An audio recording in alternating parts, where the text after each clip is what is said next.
Hello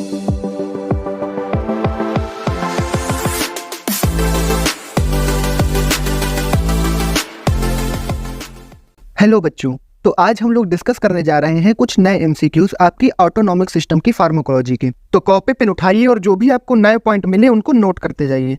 चलिए देखते हैं पहला क्वेश्चन। तो यहाँ पर पहला क्वेश्चन है, which of the following receptor is a ligand gated ion channel.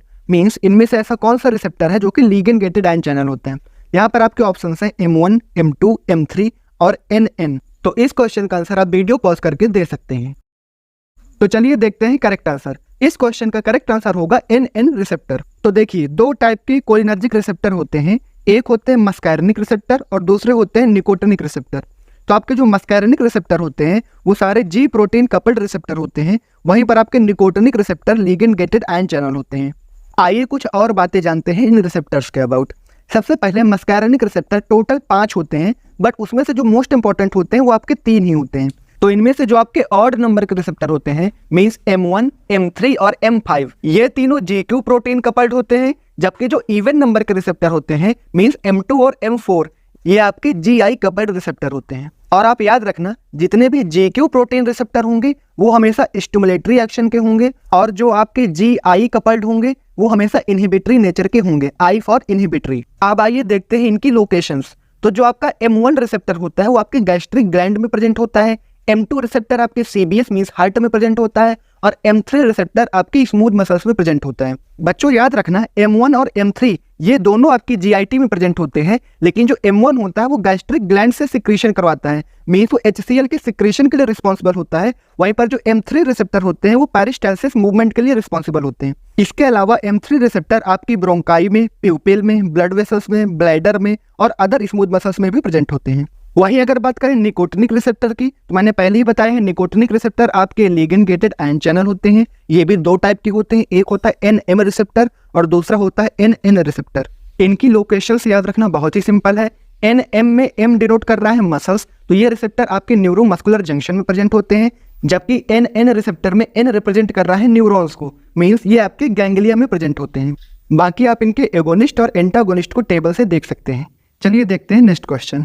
तो यहाँ पर नेक्स्ट क्वेश्चन है, pilocarpine causes active mydriasis, passive mydriasis, active meiosis या फिर पैसिव मियोसिस। तो बच्चों पिलोकार्पिन देखिए यहाँ पर एक कोलिनर्जिक ड्रग है, और कोलिनर्जिक ड्रग का क्या एक्शन होता है आई में, ये आपको बताना है। तो आप वीडियो पॉज करके अपना आंसर दे सकते हैं। तो बच्चों इस क्वेश्चन का करेक्ट आंसर होगा एक्टिव मियोसिस। इस टेबल में आप देख सकते हैं कि किस टाइप की ड्रग प्यूपिल में कैसा एक्शन देती है। बच्चों मियोसिस और माइड्रियासिस का कांसेप्ट आपके एग्जाम पॉइंट ऑफ व्यू से काफी इंपॉर्टेंट है, और ये काफी लंबा कांसेप्ट है, इसलिए मैं यहाँ पर इसको एक्सप्लेन नहीं कर रहा हूँ। इसके लिए मैंने एक सेपरेट वीडियो बनाया है, जिसकी लिंक मैं इसी वीडियो के डिस्क्रिप्शन बॉक्स में दे दूंगा। उस वीडियो में हमने 2023 GPAT में आया हुआ क्वेश्चन भी डिस्कस किया है, तो मैं आपको हाईली रिकमेंड करूंगा कि आप इस वीडियो के बाद उस वीडियो को जरूर देखें और इस टॉपिक पे अपने कांसेप्ट को स्ट्रॉन्ग करें। तो चलिए अब देखते हैं नेक्स्ट क्वेश्चन। तो यहाँ पर नेक्स्ट क्वेश्चन है, all of the following drugs can be used for the treatment of Alzheimer disease accept. Means इसमें से ऐसी कौन सी ड्रग है जो अल्जाइमर डिजीज के ट्रीटमेंट में यूज नहीं होती है।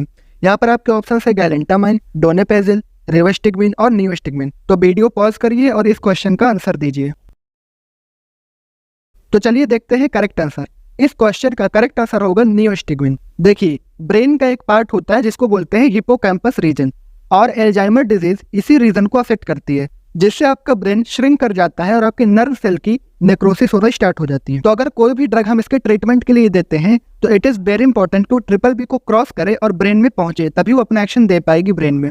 और अगर बात करें नियोस्टिगमिन की, तो ये क्वाटर्नरी अमोनियम कंपाउंड होता है और वाटर सॉल्युबल होता है, जिसकी वजह से BBB को क्रॉस नहीं कर सकता, इसलिए इसका यूज हम अल्जाइमर डिजीज के ट्रीटमेंट में नहीं करते। बाकी की आपकी गैलेंटामाइन, डोनापेजिल और रिवास्टिगमिन ये आपकी टर्सरी अमीन होती हैं, जिसकी वजह से लिपिड सॉल्युबल होती हैं, ये इजीली BBB को क्रॉस करके हिपोकैम्पस रीजन में अपना इफेक्ट शो करती हैं और अल्जाइमर डिजीज के ट्रीटमेंट पे यूज की जाती हैं। तो यहाँ पर इस टेबल में आप इजीली चेक कर सकते हैं कि कौन सी आपकी ड्रग वाटर सॉल्युबल है और कौन से लिपिड सॉल्युबल है। तो चलिए देखते हैं नेक्स्ट क्वेश्चन। तो नेक्स्ट क्वेश्चन है, which drug combination is given for the treatment of myasthenia gravis. Means myasthenia gravis के ट्रीटमेंट में हम कौन से दो ड्रग्स का कॉम्बिनेशन देते हैं। यहाँ पर आपके ऑप्शन है नियोस्टिगमिन प्लस फाइसोस्टिगमिन, या फिर इड्रोफोनियम प्लस एट्रोपिन, या फिर नियोस्टिगमिन प्लस इड्रोफोनियम, या फिर नियोस्टिगमिन प्लस एट्रोपिन। तो इस क्वेश्चन का आंसर भी आप वीडियो पॉज करके दे सकते हैं। तो चलिए देखते हैं इस क्वेश्चन का करेक्ट आंसर। तो इस क्वेश्चन का करेक्ट आंसर होगा नियोस्टिग्मिन प्लस एट्रोपिन। बच्चों याद रखना, नियोस्टिग्मिन आपके माइस्थेनिया ग्रेविस के लिए ड्रग ऑफ चॉइस होती है। अब जैसा कि ये एक इनडायरेक्ट एक्टिंग ड्रग है, तो ये एसिटाइल कोलिनेस्टेरेज एंजाइम को इनहिबिट करके एसिटाइल कोलिन के लेवल को बढ़ा देगी। अब एसिटाइल कोलिन आपके muscarinic as well as nicotinic दोनों रिसेप्टर पे काम करेगा, बट माइस्थेनिया ग्रेविस में हमको इफेक्ट चाहिए होता है एनएम रिसेप्टर पे। और बच्चों याद रखना कि एट्रोपिन की एफिनिटी निकोटिनिक रिसेप्टर पर नहीं होती। यही कारण है कि हम एट्रोपिन को नियोस्टिग्मिन के साथ कॉम्बिनेशन में देते हैं, ताकि नियोस्टिग्मिन अपना एक्शन निकोटिनिक रिसेप्टर पर तो दे, बट एट्रोपिन की वजह से उसका एक्शन मस्कैरिनिक रिसेप्टर पर ब्लॉक हो जाए और हमको मस्कैरिनिक रिसेप्टर पर नियोस्टिग्मिन के कोलिनर्जिक साइड इफेक्ट ना देखने को मिले। तो चलिए देखते हैं नेक्स्ट क्वेश्चन। यहाँ पर नेक्स्ट क्वेश्चन है, which of the following is used for the treatment of both organophosphate as well as carbamate poisoning. Means organophosphate और कार्बामेट की पॉइजनिंग में हम कौन सी ड्रग को यूज करते हैं। यहाँ पर आपके ऑप्शन है ओबिडॉक्सिम, प्रेलिडॉक्सिम, एट्रोपिन या फिर ऑल ऑफ द अबव। तो इस क्वेश्चन का आंसर आप वीडियो पॉज करके दे सकते हैं। चलिए देखते हैं करेक्ट आंसर। तो इस क्वेश्चन का करेक्ट आंसर होगा एट्रोपिन। अब देखिए, ऑर्गेनोफॉस्फेट या फिर कार्बामेट की पॉइजनिंग में आपका एसिटाइल कोलिनेस्टेरेज एंजाइम कंप्लीटली ब्लॉक हो जाता है, जिसकी वजह से एसिटाइल कोलिन का लेवल एक्सेस में बढ़ जाता है और हमको कोलिनर्जिक साइड इफेक्ट एक्सेस में देखने को मिलने लगते हैं। अब यहाँ पर इसके ट्रीटमेंट की दो स्ट्रेटजी हो सकती हैं। सबसे पहला तो हम यहाँ पर एंजाइम रिएक्टिवेटर दे दें।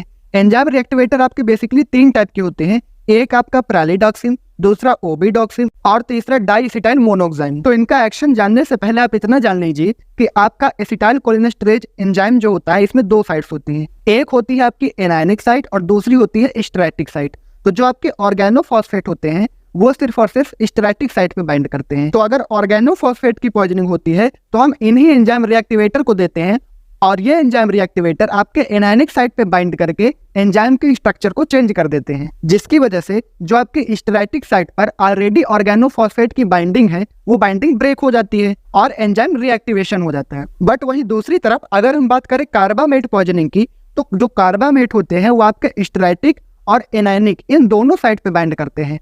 तो इस केस में अगर आप एंजाइम रिएक्टिवेटर देते हैं तो एंजाइम रिएक्टिवेटर खुद ही बाइंड नहीं कर पाएगा अपनी एनायनिक साइट पे, क्योंकि एनायनिक साइट ऑलरेडी ऑक्यूपाइड होती है कार्बामेट से। तो यहाँ पर एंजाइम रिएक्टिवेटर्स का कोई इफेक्ट नहीं होता है। इसीलिए यहाँ पर हम यूज करते हैं अपनी दूसरी स्ट्रेटजी और एट्रोपिन देते हैं। एट्रोपिन आपका कोलिनर्जिक रिसेप्टर ब्लॉकर होता है।